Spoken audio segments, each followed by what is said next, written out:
आज हम लोग क्लास 9 का पहला और दूसरा चैप्टर जो हमारे आसपास के पदार्थ और क्या हमारे आसपास के पदार्थ शुद्ध है, ये दो चैप्टर को मिलाकर आज हम लोग एक स्लाइड बनाए हैं पदार्थ। और वो दो चैप्टर को मिलाकर जितने भी क्वेश्चन आपको एग्जाम में पूछे जाते हैं वो आपको एक ही स्लाइड में हम लोग डिस्कस करने की कोशिश करेंगे। टोटल 60 क्वेश्चन है। आज हम लोग 30 क्वेश्चन डिस्कस करेंगे, फिर अगला जो आपका वीडियो आएगा उसमें आपका 30 क्वेश्चन डिस्कस करेंगे। इससे पहले हम लोग कहाँ तक कंप्लीट किए थे, क्लास 10 का फिजिक्स और केमिस्ट्री को कंप्लीट हम लोग कवर अप कर लिए थे। चाहे तो आप उसमें ब्रह्मास्त्र का जो सीरीज चला था उसमें आप देख सकते हैं, 22 तक कंप्लीट किए थे। आज हम लोग का ये 23वां क्लास है। इसको चैप्टर को आगे बढ़ने से पहले आज हम लोग ये जानना पड़ेगा कि ये पदार्थ है क्या। एक्चुअली में क्या है, साधारण सा भाषा में समझिए, सिंपल वर्ड में कि मैटर है क्या, व्हाट इज मैटर। तो ब्रह्मांड का कोई भी वस्तु जो जगह घेरे, इसका कुछ द्रव्यमान हो, या फिर सीधा सा भाषा में कि जिसका उपस्थिति हम अपने ज्ञानेंद्रियों के द्वारा कर सकते हैं, आंख के द्वारा, कान के द्वारा, नाक के द्वारा, जीभ के द्वारा, त्वचा के द्वारा, उसकी उपस्थिति का पता लगा सकते हैं। यदि हम पता लगा लेते हैं तो वो पदार्थ है। जैसे कुर्सी देख के पता कर सकते हैं, छू के पता कर सकते हैं।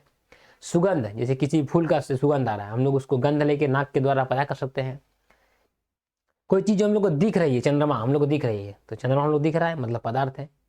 जिसके बारे में हम लोग को जैसे कि घृणा, पाप, ईमानदारी, ये सब हम लोग फील नहीं कर सकते, उसको हम लोग देख नहीं सकते, वो पदार्थ नहीं है। ये हम लोगों ने जाना पदार्थ किसे कहते हैं, किसे नहीं कहते हैं। पदार्थ की 5 अवस्था होती है। यदि कॉमन अवस्था पूछा जाए, कॉमन स्टेट, तो 3 होता है, एक ठोस, एक द्रव, एक गैस, जो आपके सामने फिगर में है। ठोस में क्या होता है कि इसके जो कण हो, इसके जो पार्टिकल्स है बहुत करीब रहते हैं। द्रव में उससे थोड़ा सा दूर दूर रहते हैं, मतलब थोड़ा गैप ज़्यादा रहता है। और गैस में उससे ज़्यादा गैप रहता है। तो आप ये जान गए। और उसके बीच का जो स्थान को हम लोग बोलते हैं अंतर आणविक स्थान, मतलब अणुओं के बीच का जो गैप होता है, जो स्थान है, उसका जो प्लेस है, उसको हम लोग क्या बोलते हैं, अंतर आणविक स्थान। और एक चीज़ क्या है, ये तो हम लोग कण के बारे में जाने। दूसरा क्या है, इसका यदि डेंसिटी बोला जाए तो सॉलिड का डेंसिटी ज़्यादा होता है, लिक्विड का उससे कम होता है, गैस का सबसे कम होता है। डेंसिटी मतलब घनत्व। आगे हम लोग क्वेश्चन में घनत्व के बारे में डिस्कस करेंगे। घनत्व का आप लोग डिस्कस कर लिए।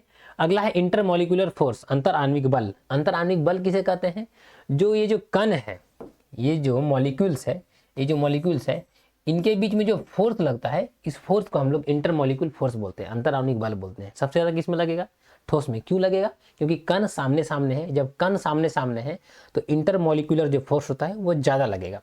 द्रव में, लिक्विड में कम, गैस में उससे कम। ये हम लोग इंटरमोलिकुलर फोर्स के बारे में जाने। अगला आपका क्या है, डेंसिटी तो बता चुके हैं कि डेंसिटी किसमें कम होगा, किसका ज़्यादा होगा। 2 चीज़ हो गया। तीसरा क्या है कि इसका जो काइनेटिक एनर्जी, काइनेटिक एनर्जी मतलब गतिज ऊर्जा, जिसके कण जितना अधिक गति की अवस्था में, मोशन में रहेगा, मोशन स्टेट में, उसका जो एनर्जी होगा, उसका काइनेटिक जो एनर्जी होगा उसको ज़्यादा होगा। सॉलिड में क्या होता है, गैप, जगह कम होती है, उसके बीच में रिक्तियाँ कम होती है, खाली स्थान कम होता है। इसके जो पार्टिकल्स है वो आपका फ्रीली मूव नहीं कर पाते हैं, जिसके कारण जिसका एनर्जी होता है, उस पार्टिकल्स का जो काइनेटिक एनर्जी होता है, क्योंकि जो मूव करेगा उसमें काइनेटिक एनर्जी होता है, जो मूव नहीं करता है उसमें आपका स्थितिज एनर्जी, ऊर्जा होता है। ये आप जान गए, पोटेंशियल एनर्जी बोलते हैं उसको हम लोग। तो काइनेटिक एनर्जी इसमें जितना होगा उससे ज़्यादा इसमें होगा, उससे ज़्यादा इसमें होगा। कहने का मतलब क्या है, जिसके पार्टिकल्स जितना अधिक तेजी से गति करेंगे उसमें उसका गतिज ऊर्जा ज़्यादा होगी। तो ये गतिज ऊर्जा के बारे में आप जान गए। इंटरमोलिकुलर फोर्स के बारे में आप जाने, डेंसिटी के बारे में जाने। इसके बारे में उसके बाद हम लोग एक और एक जानते हैं, डिफ्यूजन। डिफ्यूजन क्या होता है कि सॉलिड, लिक्विड या गैस, उसके परमाणु या फिर उसके आयंस का अपने आप उसके कणों का एक दूसरे से मिल जाना, उसको हम लोग डिफ्यूजन कहते हैं। एक साधारण सा भाषा समझिएगा, एक एग्जाम्पल देते हैं। हम लोग कभी घर में स्वादिष्ट खाना बनाते हैं, चिकन मटन वगैरह, तो हम लोग जब घर में खाना बना रहे तो पता चलता है कि बाहर का आंगन में आपको सेंट आ रहा है। किसके कारण, डिफ्यूजन के कारण। हम लोग जब पानी में चीनी को घोलते हैं तो चीनी घुल जाता है, किसके कारण, डिफ्यूजन के कारण। हम लोग जब परफ्यूम लगाते हैं बॉडी पे, चारों तरफ उसका महक फैल जाता है, किसके कारण, डिफ्यूजन के कारण। ये सारे डिफ्यूजन को उदाहरण दिए। तो उसके कण अपने आप दूसरे से मिल जाते हैं। चीनी को हम लोग करते हैं, घोलते हैं, तो क्या उसका चीनी का शक्कर जो है मिल जाता है पानी में, किसके कारण, डिफ्यूजन के कारण। इस प्रकार हम लोगों ने देखा। और सर कोई उदाहरण है क्या, पेड़ पौधे जो ऑक्सीजन ले, कार्बन डाइऑक्साइड आपको दे रहे हैं, ऑक्सीजन ले रहे हैं, किसके कारण, डिफ्यूजन के कारण, मतलब विसरण के कारण। तो विसरण सबसे अधिक किसमें होगा, गैस में, उससे कम द्रव में, उससे कम सॉलिड में। कारण क्या है सर, वही गैप का। इसके जो मॉलिक्यूल्स है ये पूरा फ्री है, तो आराम से मोशन कर जाएंगे। मोशन कर जाएंगे तो क्या हो जाएगा, ये आराम से एक स्थान दूसरे स्थान तक चल जाएगा। विसरण ज़्यादा होगा, डिफ्यूजन ज़्यादा होगा। इसमें क्या होगा, थोड़ा देरी से, मतलब स्लो होगा, इसमें बहुत कम होगा विसरण। ये हो गया। हम लोग इसके बारे और एक गुण के बारे में पढ़ते हैं। आपका जो मैटर में एक कंप्रेसिबिलिटी होता है, संपीड्यता। संपीड्यता मतलब दबाव। हम लोग कोई भी मैटर को हम लोग यदि दबाव डालते हैं, दबाव डालने के बाद यदि उसका जो साइज है चेंज हो जाता है तो उसको हम लोग बोलेंगे कि वो कंप्रेसिबल मैटर है, सबस्टांस है।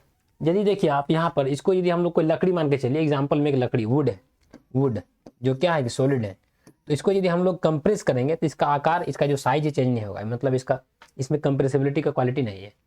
लिक्विड में आप कोई सरसों तेल का पैकेट खरीदते होंगे तो आप देखिए उसको दबाइए दब जाता है, इसका मतलब इसमें कंप्रेसिबल का क्वालिटी है।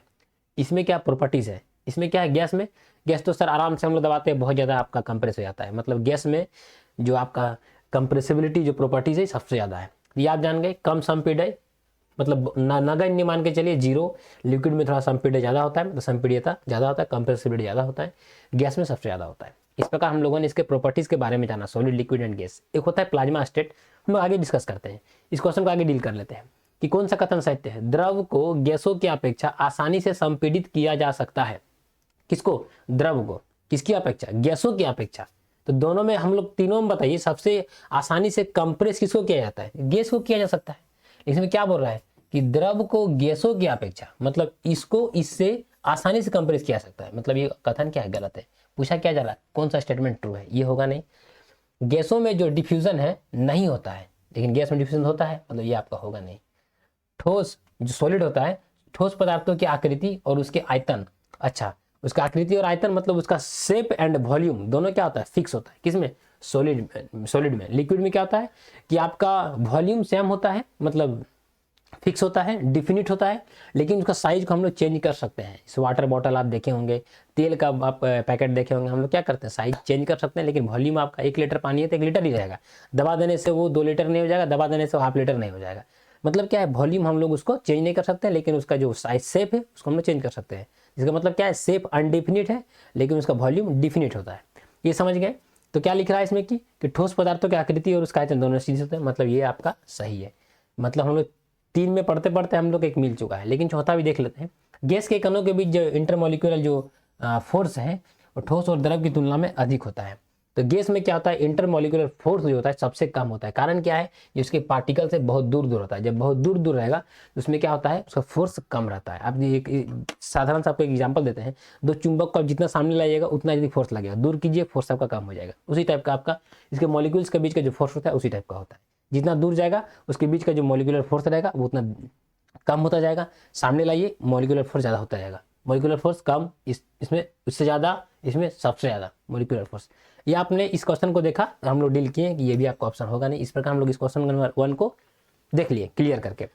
ये आपको इस चैप्टर का स्टार्टिंग में सार बता दिए, मतलब कि क्या हम लोग को देखना है इस चैप्टर में। क्वेश्चन नंबर 2 पे आते हैं कि पदार्थ के कणों के बीच उपस्थित आकर्षण बल को क्या कहते हैं। अभी हम लोग इससे पहले क्वेश्चन में देखे थे कि दो कणों के बीच का जो भी अट्रैक्शन फोर्स होता है, दोनों के बीच का जो फोर्स होता है उस फोर्स को हम लोग क्या बोलते हैं, इंटरमोलिकुलर फोर्स।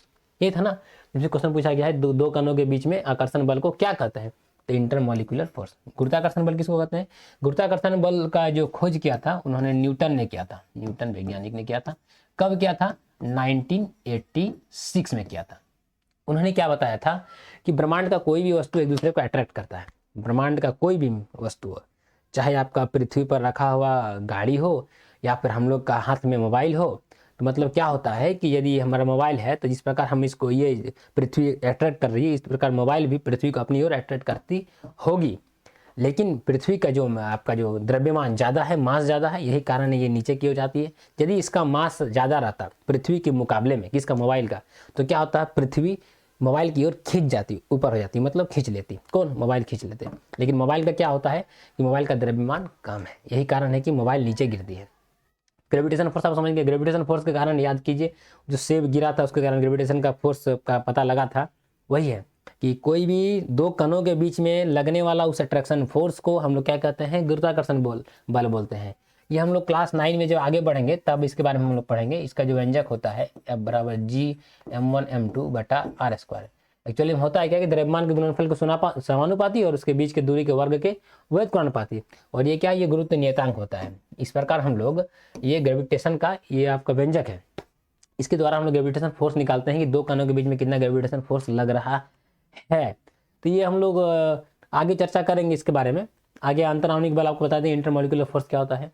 ये दोनों आपका होगा नहीं, इनमें से कोई नहीं होगा नहीं। इस प्रकार हम लोगों ने देखा इस क्वेश्चन का आंसर। आते हैं क्वेश्चन नंबर 3 पे। क्वेश्चन नंबर 3 में क्या है कि निम्न में से कौन सही नहीं है, मतलब कौन सा ऑप्शन आपका इनकरेक्ट है।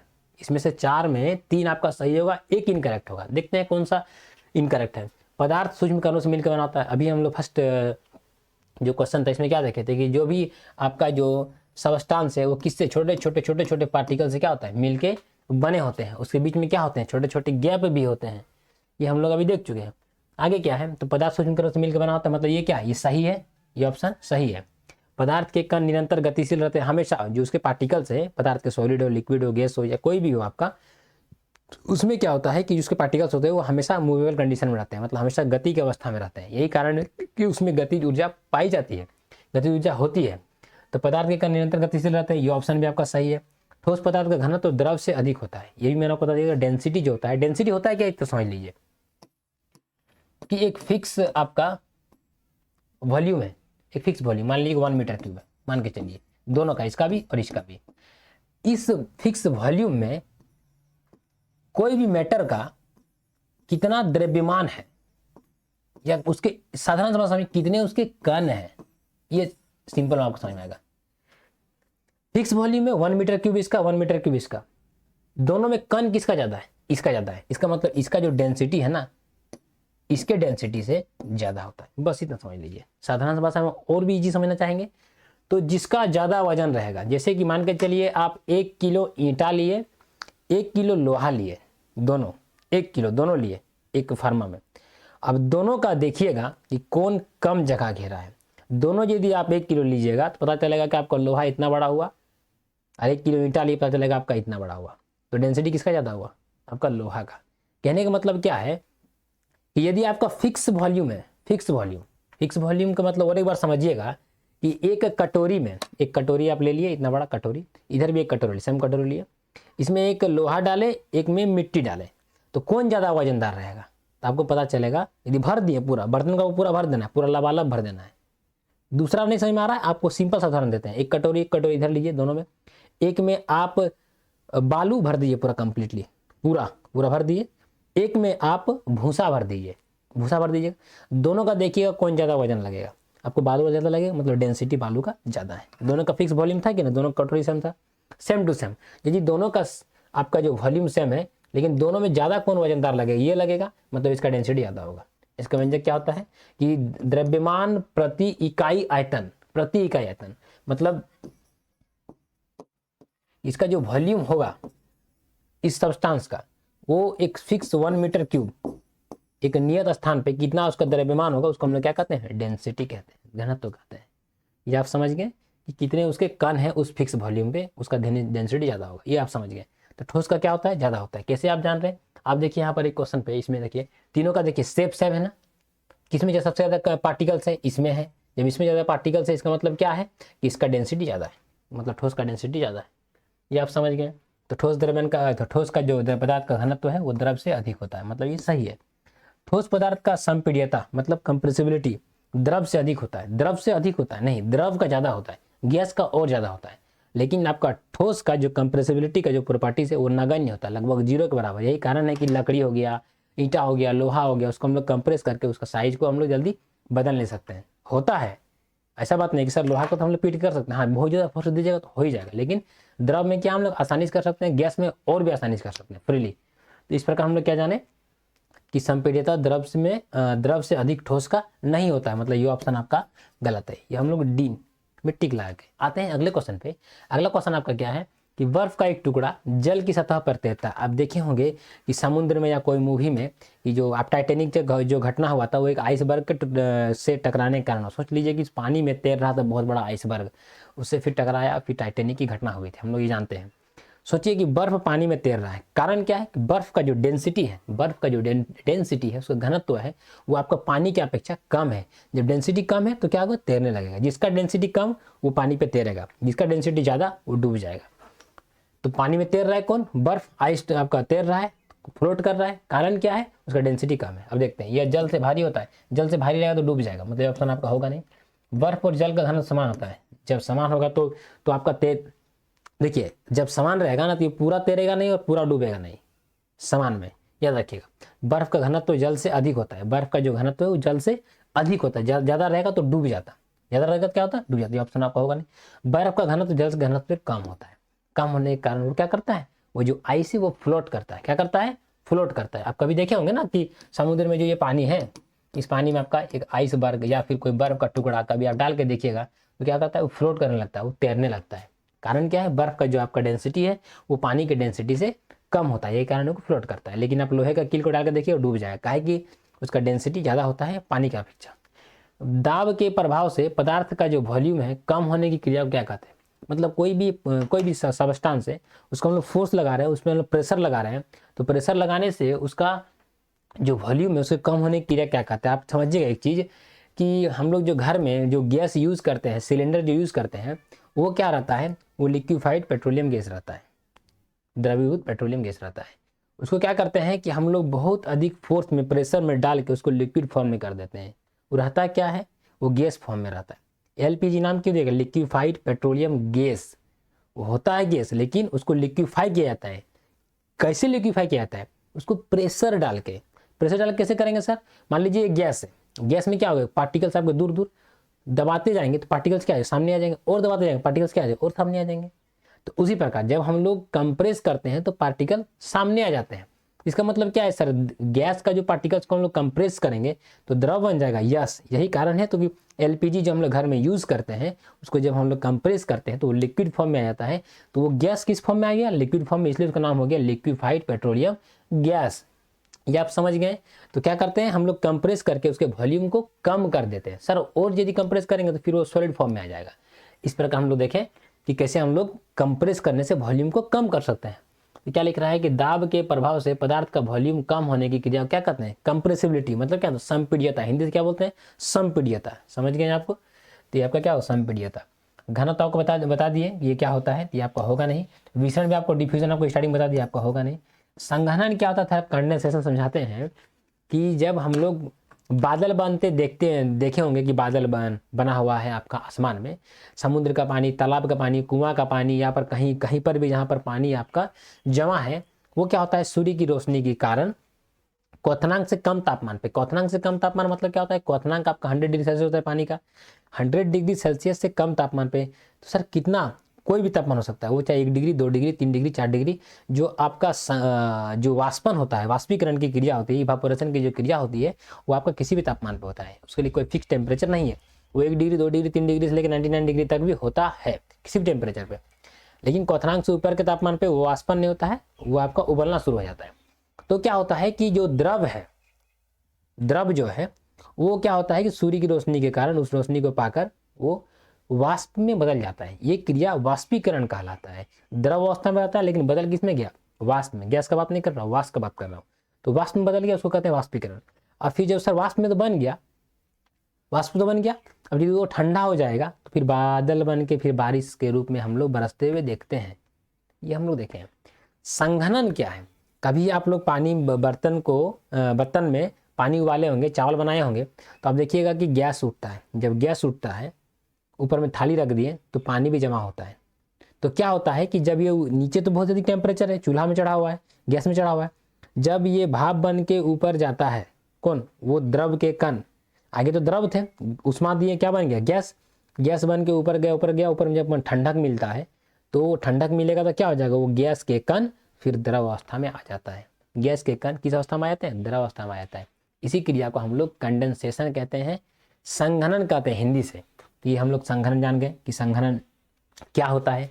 और एक बार साधारण सा भाषा में समझिएगा कि यदि हम लोग कोई भी गैस का कण या वाष्प आपका यदि ठंडा होने के बाद यदि वो द्रव रूप में बदल जा रहा है, लिक्विड फॉर्म में चेंज हो जा रहा है, उसको हम लोग क्या कहते हैं, संघनन कहते हैं। ये हम लोग जान गए कंडेंसेशन के बारे में। 5 नंबर क्वेश्चन का आंसर आपका कंप्रेसिबिलिटी होगा, ये आप लोगों ने देख लिया। आगे आते हैं अगला क्वेश्चन पे। निम्न में से कौन सबसे अधिक संपीड्य है, सबसे अधिक कंप्रेसिबल कौन होता है, सबसे अधिक गैस होता है ठोस द्रव गैस में। लोहा क्या है, ठोस है आपका, तो सबसे कम। जल क्या, द्रव आपका होगा नहीं। लकड़ी क्या, ठोस आपका होगा नहीं। हवा गैस है आपका होगा। इस प्रकार हम लोग चारों ऑप्शन में देखें कि हवा क्या, गैस फॉर्म में, गैस क्या सबसे अधिक कंप्रेसिबल होता है। आगे मतलब सबसे अधिक क्या, संपीड्य होता है। पदार्थ के गुण के लिए कौन सा कथन सही है, मतलब चारों में कौन सा सही है। पदार्थ स्थान घेरता है, घेरता है। द्रव्यमान होता है, उसका मास होता है, होता है। वॉल्यूम होता है, होता है। इनमें से सभी, इसका मतलब हाँ सभी होगा। कारण क्या है कि ये तीनों होता है। ये आप लोग जान गए। अगला क्वेश्चन, किसका फिक्स होता है, किसका डिफिनिट, किसका अनडिफिनिट होता है सॉलिड लिक्विड गैस में? सॉलिड में क्या होता है कि उसका शेप एंड वॉल्यूम दोनों से आपका फिक्स होता है, डिफिनिट होता है। लिक्विड में क्या होता है, शेप उसका अनडिफिनिट मतलब अनिश्चित होता है, लेकिन उसका जो वॉल्यूम होता है वो आपका डिफिनिट होता है, मतलब क्या होता है उसका आयतन निश्चित होता है। लेकिन गैस में दोनों शेप एंड वॉल्यूम दोनों क्या होता है, इनडिफिनिट होता है। आगे आता है पदार्थों के विसरण की दर के लिए कौन सा क्रम सही है? विसरण का दर, डिफ्यूजन सबसे अधिक किसमें होता है? सबसे अधिक जो अपने आप कण अपने आप मिल जाएंगे एक दूसरे से, गैस में होता है, क्योंकि कण दूर दूर रहते हैं, उसके बीच का जो मोलिकुलर फोर्स होता है बहुत कम होता है, यही कारण है आराम से मिल जाते हैं। तो सर ठोस में सबसे कम, डिफ्यूजन सबसे कम ठोस में होता है। ये आपका कौन सा साइन में दिया हुआ है? इंक्रीजिंग ऑर्डर में दिया है, मतलब क्या सबसे कम वाला आगे होगा। सबसे कम डिफ्यूजन, सबसे कम विसरण किसमें होता है? ठोस में होता है। तो ठोस कहाँ है? यहाँ हो गया। उसके बाद किस में होता है? द्रव में, ये हो गया। उसके बाद किस में होता है? गैस में। तो ऑप्शन सी के साथ जाएंगे, ये होगा नहीं, ये होगा नहीं, ये होगा नहीं। इस प्रकार हम लोग को देखें कि डिफ्यूजन सबसे कम किसमें? सॉलिड में। सबसे अधिक किसमें? गैस में। मतलब क्या? विसरण। विसरण आप समझ गए कि विसरण क्या बोलते हैं, हम लोग परिभाषा आपको बता दिए। आगे आते हैं निम्नलिखित में से कौन सही नहीं है, मतलब कौन सा ये चारों में से एक गलत है। एक चीज और मैं बता रहा हूँ कि अभी हम लोग अभी देखें कि वाष्पीकरण का जो इवापोरेशन का जो प्रोसेस होता है वो कोई भी लिक्विड का सरफेस में होता है, ऊपर में, अंदर में नहीं, ऊपर में होता है। देखिएगा ये आप बोलिएगा सर नीचे में भी होता है, नीचे में नहीं होता है। नीचे का जो टेम्परेचर है वो लगभग उतना ही रहता है, ठंडा ही मिलेगा, लेकिन आप ऊपर का तापमान देखें तो टेम्परेचर चेंज मिलता है, और वहीं से इवापोरेशन का जो प्रोसेस होता है वो होता है। मतलब क्या? सरफेस में। निम्नलिखित में से कौन सा सही नहीं, इनकरेक्ट पॉइंट? ठोस पदार्थ के कणों की गतिज ऊर्जा न्यूनतम होती है। यदि सॉलिड लिक्विड और गैस में बात करें उसमें क्या होता है कि सबसे कम जो काइनेटिक एनर्जी होता है वो सॉलिड का होता है। वो आप जानते हैं कि इसलिए क्योंकि उसका कण जो बहुत ज़्यादा मूव नहीं करते हैं। ये ऑप्शन आपका सही है। द्रव तरल होते हैं, मतलब लिक्विड फॉर्म में होते हैं, किंतु ठोस दृढ़ होते हैं। मतलब क्या होता है कि सॉलिड का जो साइज होता है वो फिक्स होता है। ये भी आपका सही है। लिक्विड द्रव तरल होता है, मतलब बहने वाला। गैस भी बहने वाला, लेकिन ठोस बहने वाला नहीं है। तो तरलता का जो प्रॉपर्टीज है तो किस में नहीं होता है? वो आपका ठोस में नहीं होता है, द्रव और गैस में होता है। सबसे ज़्यादा तरलता किसमें पाई जाती है? सबसे ज़्यादा आपको बहेगा वो कौन होगा? आपका गैस होगा। आगे ठोस द्रव गैस में वाष्पीकरण की क्रिया द्रव की सतह के अंदर होता है। यहाँ पर अंदर लिख दिया है, द्रव के सतह पे होता है। कौन सा? आपका वाष्पीकरण, इवापोरेशन का जो प्रोसेस होता है वो सरफेस पे होता है। किसका? उस लिक्विड के सरफेस पे। ये ऑप्शन आपका गलत है, मतलब हम लोग इसी ऑप्शन के साथ जाएंगे। कहीं पूछा गया कौन सा ऑप्शन सही नहीं है। जल का घनत्व तो बर्फ के घनत्व से अधिक होता है, ये आपको बता चुके हैं, ये ऑप्शन आपका सही है। आगे आते हैं अगला क्वेश्चन पे। इसमें हम लोग डिस्कस कर रहे हैं ऐसे क्वेश्चन कि आपको इसी क्वेश्चन से आपको पूरा चैप्टर समझ में आ जाएगा। आप यदि इस क्वेश्चन को कर लिए तो क्लास 9 और 10 का आपको, सॉरी क्लास 9 का यदि 1 और 2 चैप्टर से आपका कोई भी एग्जाम में क्वेश्चन पूछेगा बिल्कुल भी आपको छूटेगा नहीं, 110%, नो डाउट के साथ। इसके अलावा आपको क्वेश्चन नहीं पूछ सकता, खाली आप कंसेप्ट जानिएगा मैं क्या बता रहा हूँ। ठोस पदार्थों की संपीड़न होता है, जो मतलब आपका सॉलिड का जो कंप्रेशन आपका क्या होता है, हम लोग ऑप्शन देखते हैं आगे। द्रव से कम होता है, द्रव का आप देखिए ना, ये आपका सॉलिड, ये आपका लिक्विड, ये आपका गैस। सबसे अधिक जो कंप्रेसिबिलिटी होता है इसमें होता है, ये सबसे अधिक। 3 दे देते हैं, इसको 2, इसको 1। सबसे अधिक इसमें, उससे कम क्या? कंप्रेशन। द्रव से कम होता है, किसका? ठोस का। कम तो होता है, किंतु गैस से अधिक होता है, कंप्रेशन इसका ज्यादा होता है, इससे नहीं, सबसे ज्यादा गैस को होता है। मतलब ये ऑप्शन आपका गलत है। द्रव से अधिक होता है मतलब क्या? इससे अधिक होता है किसमें? सॉलिड में। क्या? कंप्रेशन सॉलिड में ज्यादा होता है, बुझ रहा है। कंप्रेशन जो है, संपीड़ितता जो होता है वो द्रव से अधिक होता है, नहीं, द्रव से अधिक गैस में होता है। मतलब ये ऑप्शन आपका गलत है। द्रव और गैस दोनों से अधिक होता है। सॉलिड में जो कंप्रेशन है, ये दबाव उठो, इससे और इससे, इसमें ज्यादा होता है। वही बोल रहा है, द्रव और गैस दोनों से अधिक होता है किसमें? सॉलिड में सबसे कम होता है, इसको हम लोग कंप्रेस नहीं कर सकते हैं। सबसे अधिक किसमें होता है? गैस में।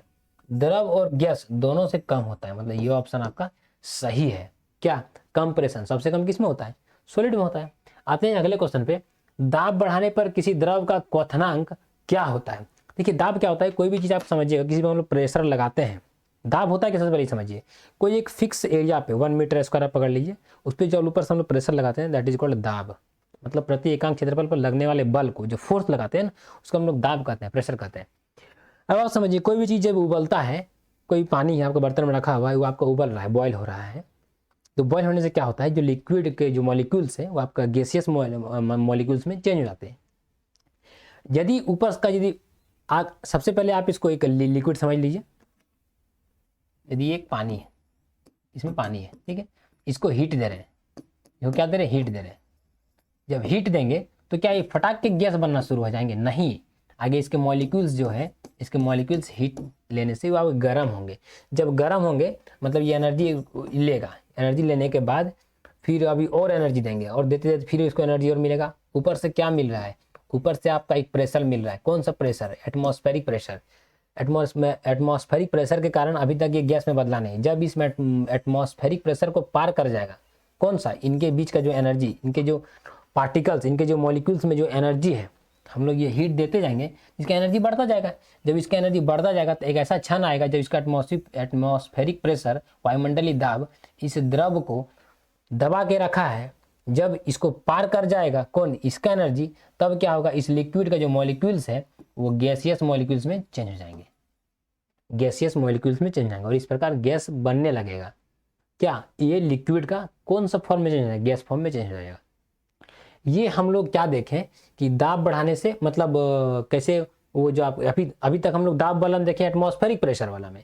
एटमॉस्फेरिक प्रेशर से कोई भी आपका जो लिक्विड के जो मॉलिक्यूल्स है वो गैसियस मॉलिक्यूल्स में कैसे चेंज होते हैं यदि हम लोग हीट देते हैं तो। यहाँ तक समझे। अब हम लोग ये तो एटमॉस्फेरिक प्रेशर जो आपका हर समय हर किसी वस्तु पे लगा हुआ है। अब बता रहा है कि हम दाब देते हैं, एक्सटर्नली हम लोग प्रेशर दे रहे हैं, तो क्या होगा? जब हम लोग एक्सटर्नली प्रेशर अलग से दे रहे हैं, इस पे, इस द्रव पे दे रहे हैं, तब समझिए क्या होगा? अब इसको और हीट देना पड़ेगा, और हीट देना पड़ेगा, तब ना इसका जो दोनों के बीच का जो फोर्स है उसको तोड़ना पड़ेगा। एटमॉस्फेरिक प्रेशर आपको ऊपर से लग रहा है, अब इसके और मॉलिक्यूल्स में जो एनर्जी है, जब तक इसके एनर्जी इस एटमॉस्फेरिक प्रेशर को तोड़ नहीं पाएगा तब तक ये गैस फॉर्म में नहीं जा पाएगा। ऊपर से हम अलग से एटमॉस्फेरिक प्रेशर तो लग ही रहा है, एक्सटर्नली हम लोग और प्रेशर दे रहे हैं, तब क्या होगा? इसको और एनर्जी चाहिए। जब इसको और एनर्जी चाहिए मतलब और गर्म करना पड़ेगा। जब और गर्म करना पड़ेगा मतलब क्या है? इसको ज्यादा इसका क्वथनांक, जिसका आपका जो बॉइलिंग पॉइंट है, इसको आपका बढ़ेगा।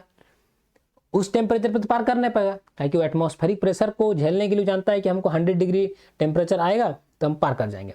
लेकिन ऊपर से आप और प्रेशर लगा दिए, मतलब कि 100 डिग्री से आपको और गर्म करना पड़ेगा, मतलब और एनर्जी यहाँ पर देना पड़ेगा, तब इसके मॉलिक्यूल्स को ज़्यादा एनर्जी मिलेगा। ज़्यादा एनर्जी मिलेगा तो बाहर का जो एक्सटर्नल जो फोर्स है, एक्सटर्नल जो प्रेशर है, उसको ही पार कर जाएगा। मतलब क्या है कि यदि प्रेशर बढ़ाते हैं, प्रेशर बढ़ाने से ये जो द्रव का जो गैस फॉर्म में बदलने के लिए जो टेम्परेचर होता है वो ज़्यादा हो जाता है। मतलब क्या होता है? उसका क्वथनांक क्या होता है? ज़्यादा हो जाता है। वही चीज़ लिखा गया है कि दाब बढ़ाने से किसी द्रव का क्वथनांक क्या होता है? बढ़ जाता है। क्या हो जाता है? बढ़ जाता है। ये आपका होगा नहीं, ये आपका होगा नहीं, ये होगा नहीं। ये पूरा कंप्लीट मैंने आपको समझाया कि कैसे हम लोग प्रेशर बढ़ाते हैं तो कैसे क्वथनांक किसी चीज़ का बढ़ जाता है। ऐसा नहीं कि प्रेशर बढ़ा दिए तो इसको हल्का सा गर्म किए तो उससे पता चल गया कि वो गैस बन गया, नहीं, उसको और ज़्यादा गर्म करना पड़ता है। आगे आते हैं कौन सा कथन सही है, मतलब ये चारों ऑप्शन में से कौन सा ऑप्शन आपका करेक्ट है। देखते हैं। तापमान बढ़ाने से कणों की गति ऊर्जा बढ़ जाती है। अभी आप लोग देख लिए कि जब हीट करते हैं ज़्यादा उसका एनर्जी काइनेटिक एनर्जी है वो इंक्रीज हो जाता है। काहे कि उसका जो मॉलिक्यूल्स है वो ज़्यादा मूव करने लगते हैं। ज़्यादा मूव करेंगे तो ज़्यादा एनर्जी मिलेगा। तो ये ऑप्शन आपका सही है। दो विभिन्न पदार्थों के कणों का स्वतः मिलना विसरण कहलाता है। मैं आपको बताया था कि अपने आप जो पार्टिकल से मिल जाना डिफ्यूजन कहलाता है। ठोस की अपेक्षा द्रवों में विसरण दर अधिक होती है। ठोस की अपेक्षा द्रवों में विसरण दर अधिक होती है। सबसे ज़्यादा किस में होता है? गैस में होता है। उससे कम किस में? द्रव में। उससे कम किस में? ठोस में। तो ठोस से ज़्यादा किस में होता है? द्रव में। तो ठोस की अपेक्षा द्रवों में विसरण दर अधिक होता है। मतलब ये तीनों सही है। यहाँ पर क्या है? इनमें से सभी। ऑप्शन 4 के साथ हम लोग जाएंगे। आगे आते हैं क्वेश्चन नंबर 13 पे। पदार्थों की कितनी अवस्था होती है? पदार्थ का 5 अवस्था होता है, ठोस, द्रव, गैस और प्लाज्मा और बीजस्थ अवस्था। पदार्थ का 5 अवस्था, ठोस, द्रव, ये तीनों की चर्चा कर चुके हैं, गैस, चौथी अवस्था प्लाज्मा और 5वीं अवस्था आपका BEC, बोस आइंस्टाइन कंडेंसेट। ये प्लाज्मा अवस्था क्या समझिए और BEC अवस्था क्या समझिए। सबसे पहले प्लाज्मा अवस्था समझते हैं। हम लोग तो ठोस को गर्म किए, द्रव बना, द्रव को गर्म किए, गैस बना। अब गैस को जब गर्म करते हैं ना तब प्लाज्मा बनता है। और गर्म करेंगे गैस को, तो गैस को और गर्म करेंगे तो क्या हो जाएगा सर? उसके जो कण है वो आपका इलेक्ट्रॉन एवं प्रोटॉन। इलेक्ट्रॉन में कौन चार्ज होता है? Negative charge. प्रोटॉन में कौन चार्ज होता है? Positive charge. तो नेगेटिव चार्ज और पॉजिटिव चार्ज में बदल जाएंगे। कौन? उसके पार्टिकल्स। किसके पार्टिकल्स? उस सब्सटेंस के पार्टिकल्स, उसके कण कौन सा फॉर्म में आ जाएंगे? चार्ज्ड हो जाएंगे। मतलब क्या? आवेशित रूप में हो जाएंगे। और उस समय जो फॉर्म हमको मिलेगा, उस समय जो स्टेट मिलेगा, वो स्टेट को हम लोग प्लाज्मा अवस्था कहते हैं। और एक बार समझिएगा, सिंपल सा भाषा में, हम लोग पानी को बर्फ को गर्म किए तो क्या बना सर?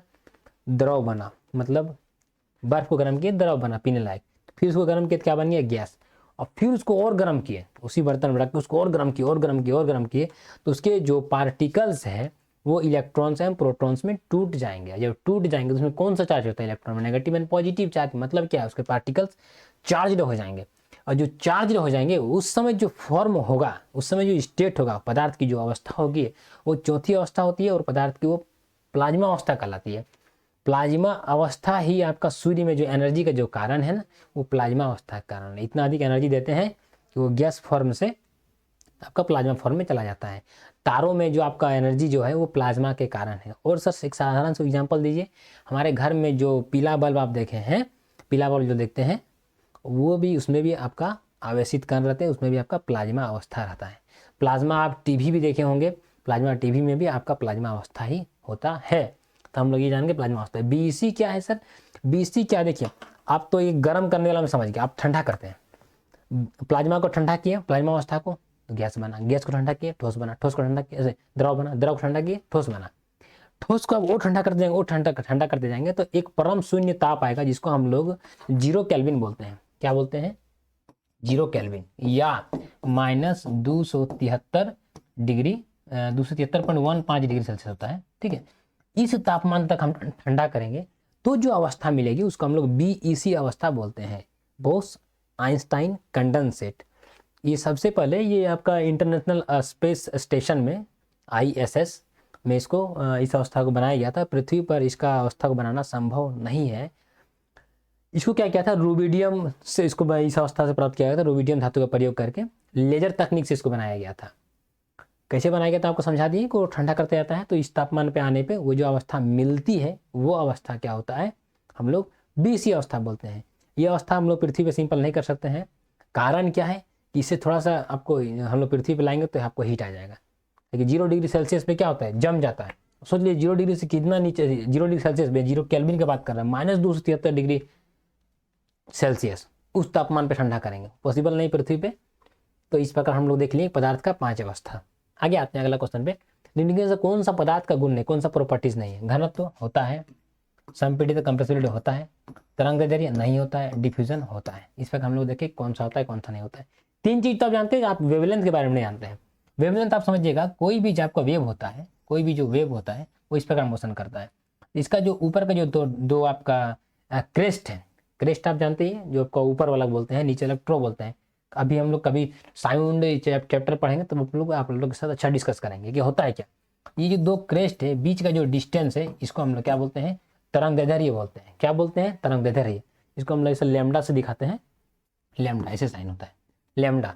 ये जो बीच का जो डिस्टेंस होता है ना, इसको बोलिए या नीचे वाला को बोलिए, इसको हम लोग क्या बोलते हैं, लैम्डा, मतलब तरंगदैर्घ्य, वेवलेंथ बोलते हैं। तो ये आपका कोई भी सबस्टांस का ये आपका प्रॉपर्टीज नहीं है। 14 नंबर देख लें। आते हैं क्वेश्चन नंबर 15 पे, किसकी संपीड़ित सबसे कम होती है। सबसे कम कंप्रेसिबिलिटी किसका होता है, ठोस का होता है सबसे कम। तो यहाँ पर क्या होता है, ठोस में आ जाएंगे, द्रव होगा नहीं, गैस होगा नहीं, प्लाज्मा आपका होगा नहीं, प्लाज्मा में सबसे ज्यादा पाया जाता है।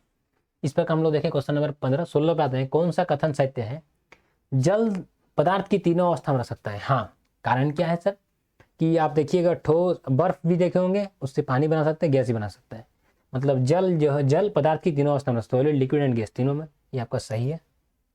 जिस तापमान पर ठोस पिघलकर द्रव बन जाता है, जिस तापमान पर ठोस पिघलकर द्रव बन जाता है उसको क्या कहते हैं हम लोग, गलनांक कहलाता है। उसको क्या मेल्टिंग पॉइंट बोलते हैं।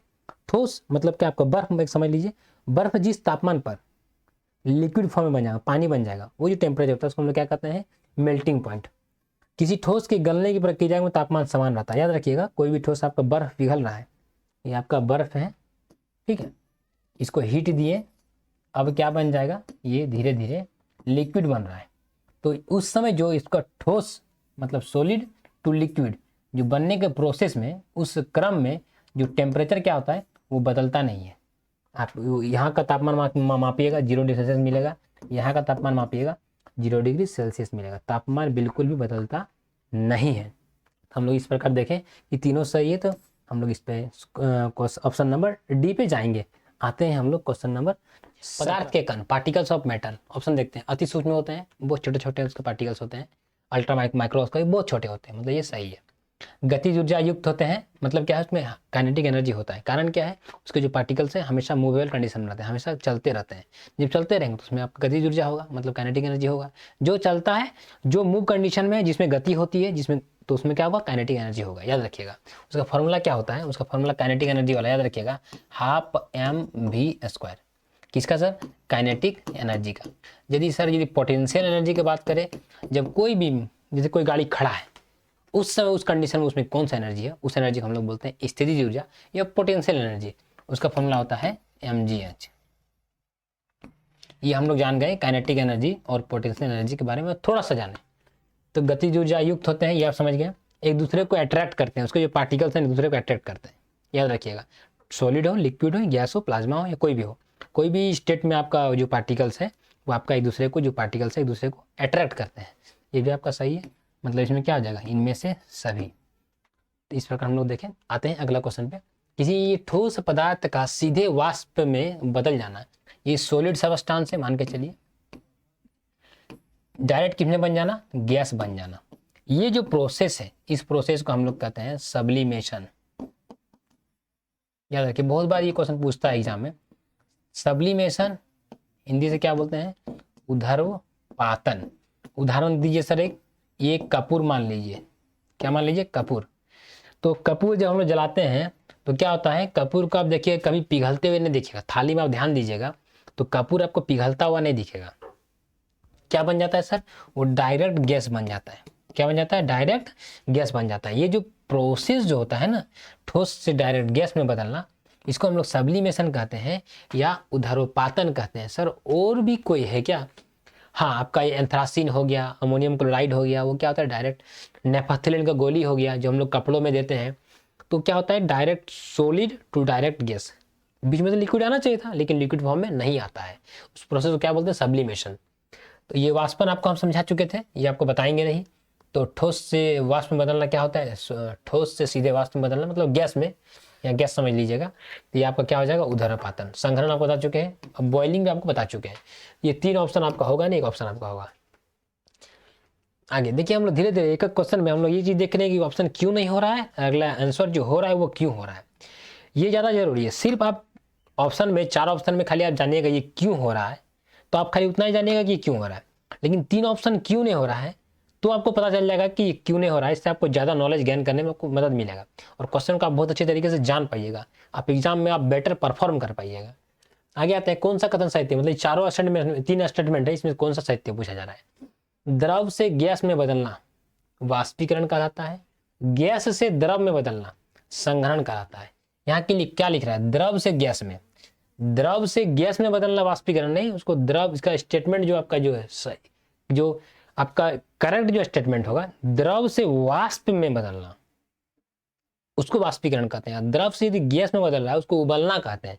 एक, यदि आप साधारण मतलब सही भाषा में जाइएगा तो आपका वो सही होगा। तो द्रव से यहाँ पर गैस लिखा हुआ, यहाँ वाष्प रहता है तो वाष्पीकरण होता है। ये आपका ऑप्शन गलत है। ठोस से गैस में बदलना, ठोस से गैस में उधर्वपातन, ये आपका ऑप्शन सही है। अभी आपको बताएं, सॉलिड टू गैस में चेंज हो जाना, उसको हम सब्लिमेशन कहते हैं। अमोनियम क्लोराइड, कपूर, नेपथलीन और एंथ्रासिन अभी आपको बताए थे हम, का उधर्वपातन द्वारा शुद्ध किया जाता है। यदि ये किसी मतलब अशुद्ध किसी मिला रहता है, मान लीजिए कोई भी सब्सटेंस में मिला हुआ है, कपूर को अलग करना है तो क्या कर देंगे, गर्म कर देंगे, कपूर क्या बन जाएगा, गैस बन जाएगा। फिर गैस को हम लगी जाए कलेक्ट करके वो ठोस फॉर्म में आ जाएगा, फिर तो द्रव बनेगा नहीं। समझिए, एक बर्तन में आपका कपूर भी है और कोई और चीज मिला हुआ है, कोई भी चीज मिला हुआ है, कपूर को अलग करना है तो हम लोग गर्म कर देंगे। गर्म करेंगे तो क्या हो जाएगा, कपूर क्या हो जाएगा, गैस बन जाएगा। और फिर उस पाइप लाइन को हम लोग कनेक्ट कर देंगे किसी बर्तन में, फिर वो ठंडा हो क्या बन जाएगा, ठोस बन जाएगा। इस प्रकार हम लोग कपूर को अलग कर लिए क्या नहीं। इस प्रकार हम लोग ये चारों चीज को हम लोग उधर्वपातन द्वारा शुद्ध कर सकते हैं। ये ऑप्शन भी आपका सही है। तो बी और सी, मतलब बी और सी सही है। ऑप्शन को देखना है बी और सी कहाँ, यहाँ है, ये आपका होगा नहीं, ये आपका होगा नहीं, ये होगा नहीं। थोड़ा आप लैंग्वेज पे भी जाइएगा, लैंग्वेज में बहुत बारीकी होती है, तो ही आपको इस क्वेश्चन को आप करेक्ट आंसर पे टिक आउट कर सकते हैं। हालांकि यहाँ पर थोड़ा समझिएगा, यहाँ का जो ये जो गैस है, इसमें गैस में आप बिल्कुल कंफ्यूज मत कीजिएगा। यदि वाष्प रहता तो ये करेक्ट सही होता। गैस में भी बहुत किताब में आपका सही दिया हुआ है, वो भी लगभग कुछ हद तक सही है, लेकिन यदि 100% आप सही बोलिएगा, इसके जगह वाष्प होना चाहिए। आगे क्वेश्चन नंबर 20 में क्या है, सूर्य में प्लाज्मा अवस्था की उत्पत्ति का कारण क्या है? देखिए सूर्य में जो प्लाज्मा अवस्था की उत्पत्ति का कारण क्या है कि हम लोग जब गैस को और अधिक गर्म देते हैं तो प्लाज्मा अवस्था में बनता है, मतलब क्या, ताप ज्यादा देते हैं। बात यह किसका है? ताप का है। तो अत्यधिक ताप, तो यहाँ पर क्या लिखा हुआ है? उच्च ताप, ये हो गया। हाँ, दाब का कोई बात नहीं, सूर्य में क्या किसी के दाब लगा हुआ है क्या? इसके कारण मतलब प्रेशर है क्या? उसके कारण प्लाज्मा अवस्था है? नहीं, ये आपका होगा नहीं। निम्न ताप, ये भी गलत है, उसका उल्टा। निम्न ताप किस में होता है? जो सबसे कम ताप, याद कीजिए, सबसे कम ताप वाला आपका BEC, बोस आइंस्टाइन कंडेंसेट वाला जो स्टेट है, जो आपकी पांचवी अवस्था है, उसमें वो होता है। इनमें से कोई नहीं आपका होगा नहीं। इस प्रकार हम लोग क्वेश्चन नंबर 20 तक इस स्लाइड में देखें। अगला स्लाइड में हम लोग कोशिश करेंगे कि 20 क्वेश्चन आपको और बताएं। इस पर फिर अगला में 20 करेंगे, मतलब कंप्लीट ये 60 क्वेश्चन बताने के लिए आपको मैं 3 वीडियो में डिस्कस करेंगे। फिर आगे हम लोग अणु परमाणु का स्लाइड आएगा, फिर हम लोग उस पर डिस्कस करेंगे। इस प्रकार करके हम लोग 10 को कंप्लीट किए, 9 को कंप्लीट करेंगे, फिर 8 को कंप्लीट करेंगे, फिर 7 को कंप्लीट करेंगे। उसके बाद हम लोग 11 12 में आएंगे, कि ताकि यदि किसी बच्चा को यदि ऑब्जेक्टिव क्वेश्चन खोजने का आपको जरूरी पड़ जाए कि हमको उस चैप्टर के बारे में ऑब्जेक्टिव क्वेश्चन जानना हो, तो बस आपको क्लिक करना है, आपको उस चैप्टर से रिलेटेड सारा क्वेश्चन मिल जाएगा। इसके बाद कुछ क्वेश्चन छूटे हुए हैं, हम देख रहे हैं कि बहुत सारे ईजी क्वेश्चन छूटे हुए हैं कि क्लास 10 वाला में से, कि सर लाइट वाला से चैप्टर में से बहुत सारे क्वेश्चन जो आप उसमें नहीं दिए हैं। मैं कोशिश करूंगा कि एक मैराथन टाइप का एक बहुत बड़ा क्लास लाऊंगा जिसमें बहुत सारे इजी क्वेश्चन को भी उसमें इंक्लूड कर दूंगा, ताकि आपको उसमें कोई भी क्वेश्चन आपका छूटा नहीं रहे। कि आप कोई भी क्वेश्चन आप तलाश कीजिएगा तो पता चलेगा कि आपको संतोष क्लासेज में वो जो वीडियो है उसमें आपको सारा कुछ मिल गया। आपको कहीं पर ऐसा नहीं लगेगा कि ये वीडियो देखने से हमको इस चीज़ का कमी रह गया। हम लोग कोशिश कर रहे हैं, वो 100% आप लोग के लिए हम ला कर देंगे। बस आप लोग इस चैनल पे आप थोड़ा सा like and share and subscribe कर दीजिए, कि ताकि मैं मोटिवेट रहूं और अच्छे अच्छे वीडियोस ला सकूं। मैं आप लोगों से फिर इसका पार्ट 2 पे मिलता हूं। बहुत बहुत धन्यवाद। जय हिंद दोस्तों।